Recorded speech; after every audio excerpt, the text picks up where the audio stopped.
Цаг гаргаад ингээд ямаа сайхан танилцуулах шаад баярлалаа. За баярлалаа. Ийм сайхан юм өгсөрч өгсөн одоо та нарт л баярлалаа гэж хэлье да. Автонгууд маань ажиллаа хийж эхэлсэн. Ажлаа хийж. Өөрөө өөрийнхөө үүргийг сайн биелүүлж байгаа гэж боддог шүү дээ. Өчигдөр манай нэг хоёр ах ирж үзээд хийчлээ гэдгсэн. Тэр хоёр бас хийлгэх гээд судалж байгаа. Нэг нь тэрэлж, нэг нь энэ санзаад хийлгэх. Тэгээ ирчээд хөөш энэ автан чи яагаад хоёр талтай хар ингэж асууж. Тэгээ би хэллээ шүү дээ. Энэ одоо хоёр талаасаа нараа авдаг. Тэгжиж бас нэг өвчин чадал, эрчим хүч үйлдвэрлэх процесс нь илүү өндөр өгөөчтэй гэж. Тэгээд надаас юу асууж ийм гэхээр яагаад ийм босоо хийсэн гэж асууж байна. Би чинь нөгөө юмаа хийлгэхийн тулд эхлээл бахан судалгаа хийсэн шүү дээ. Хэрэг орчин болдгийн, хэрэг талбай эзлэхийн, ямар хүчин чадал ер нь надад хэрэгтэй энэ төргээд. Тэгээд судалж агаад энэ 45 градус байх хэрэгтэй байна гэдгийг олж мэдчихэж байгаа байхгүй. Ер нь ийм ордоо чи манайх ч урдаа юм уултаа байгаа шүү дээ, тий. Ийм огцом өндөр уултаа үед бол заавчгүй юм өндөр градустай хийх хэрэгтэй юм бэл. Нэг. Хоёрдугаарт хоёр талдаа эрчим хүч хуримтлуулдаг ийм нарны панел бол заавчгүй градус нь 40-оос дээш байх хэрэгтэй. Дээш байж ч нэг арийнхаа ойсныгаа авдаг юм байна. Тэгэхээр ийм учраас ингээд өндөр болд юм байна. Тэр яг нөгөө юу байгаа нөгөө цас тогтоход бас л шин. Оо тэр чинь өстой гоё юм боллоо ингэсэн. А яг наадах чаа. Энийг огсордог өдөр цас ордог байхгүй юу? За. Оройжин цас ороод. За.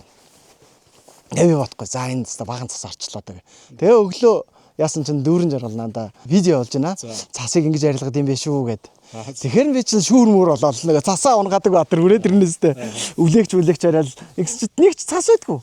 Бүх гайхаа хөө энэ цас нь хажчихоо. Тэгсэн чинь энэ нөгөө градустай байна.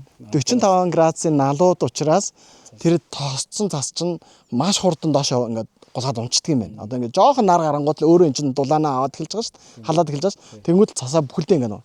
Одоо үндсэндээ учиргүй ингээд шүүрдээл цэвэрлээд авах шаардлагагүй юм билээ шүү. Ердөөсөө ингээд өөрийгөө л наадах чинь болгочдөг энэ градусанд аягүй учир байл. Тэгээ энэ хавч угаасаа гоё цэвэрхэн орчоосоос баг цэвэрлэх нь гайгүй дээ. Гайгүй хаа. Тоосыгаал та нэг жилдээ нэг хоёр удаа нэг ус шүрсээ сайхан угаачвал тэгэл. Тий. Эсвэл ямар арчаад ч юм уу тэгэл. Би нэг урд явж байгаад юу ütсэн шүү дээ. Нарны панел цэвэрлэдэг робот. Роботод харин тийм байгаа. Тийм нэг бүр юуг нь очиж үйлдвэр дээр нь очиж үзээд ингээ хоёр талд нь тавьчихсан бэл. Тэгэхээр ингээд ингэж угаадаг юм робот идэм бэл. Тий. Яваал угаачдаг. Одоо тэрийг ч тэгэж угаах хэмжээ шахуу. Энэ ергээд агарын бохирдол гайгүй юм чаа. Том дээр бол гайгүй дээ. Жишээлбэл ажил дүрийн одоо энэ нүүрсний уурхаа ч юм уу те. Тэр мөрний өндөр бол нөгөө тоос шороо ихтэй учраас их тогтох эрсдэлтэй, тортой мортой. Тэр газар бол одоо их энд бол хайцсан гайгүй дээ. Нэг тийм гайлд нэг бие даацсан хөхт байдаг шүү дээ. Нэг зовлонго өөрийгөө болгоод байдаг те. Тэр шиг байгаа байхгүй манай нарны панел чинь нэг тийм надаас нэг их юм нэхгүй. Тэгэл хөрхи өөрийнх нь цасыг өөрөө гагаал өөрөө тагоо өлтөрлөл ингээд надтай нартайгаа уучруулаад гэдэг. Айгу хөөрхөн байгаа байхгүй чи.